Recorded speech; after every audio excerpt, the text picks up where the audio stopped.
Hello students, তোমাদের জন্য নিয়ে এসেছি ভেক্টর প্রোডাক্ট থেকে একটা ইম্পর্টেন্ট কোশ্চেন। তো চলো কোশ্চেনটা কি বলেছে একটু দেখি।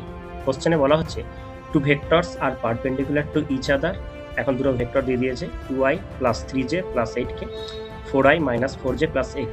What is the value of A? এর ভ্যালুটা কত হলে এই দুটো ভেক্টর পারপেন্ডিকুলার হবে? ঠিক আছে, তাহলে দেখো আমরা কি জানি যে দুটো ভেক্টর পারপেন্ডিকুলার কখন হয়? যখন তাদের ডট প্রোডাক্টটা 0 হয়। তাহলে a ডট b সমান কি হবে? 0 হবে। কেন 0 হবে? তার কারণ আমরা জানি a ডট b মানে হচ্ছে ab cos থিটা।